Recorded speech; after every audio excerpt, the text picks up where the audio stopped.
పచ్చి అబద్ధాల కోరు, పచ్చి దగా కోరు, నీచుడు ఇంకెవరైనా ఉన్నారంటే అది చంద్రబాబు నాయుడు గారు అని చెప్పాలి. నీచుడు అనే పదం కంటే ఇంకా పెద్ద పదం ఉంటే వాడాలి కూడా. హిందూ మత ద్రోహి అసెంబ్లీ సాక్షిగా ఈ రోజు ఆడినటువంటి అబద్ధాలు. రాజశేఖర రెడ్డి గారు ఉన్నప్పుడు అధ్యక్ష 7 కొండలు కాదు 2 కొండలని ఉత్తర్వులు ఇచ్చాడు. ఆ ఉత్తర్వు కూడా 338 జీవో ఇచ్చారు. సిగ్గుందా? నువ్వు ముఖ్యమంత్రివేనా? చదువుకున్నావా? పంచాయతీరాజ్ శాఖ ఇచ్చేటటువంటి జీవోకి, రెవెన్యూ శాఖ ఇచ్చేటటువంటి జీవో కూడా తేడా తెలియకుండా ఎట్ట 4 సార్లు ముఖ్యమంత్రి అయ్యావు?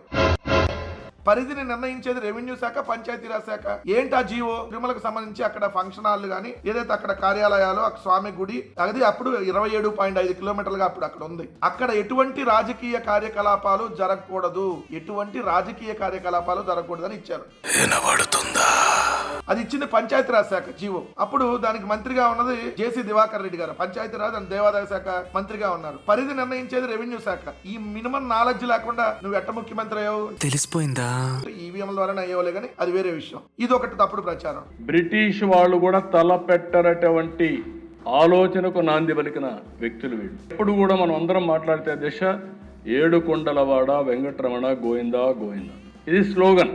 7 కొండలు ఆయన విన్నది మనందరి యొక్క మనోగతమే కాదు, అందరం కూడా అదే స్లోగన్ కింద వెళ్ళి అలాంటిది 2 కొండలు అని చెప్పి ఇచ్చి ఇప్పుడు ఆ పార్టీ మాట్లాడుతున్నారు. వాళ్ళు రివైవ్ చేసి దివ్యక్షేత్రం చేస్తే నేను అపోజ్ చేశానంట.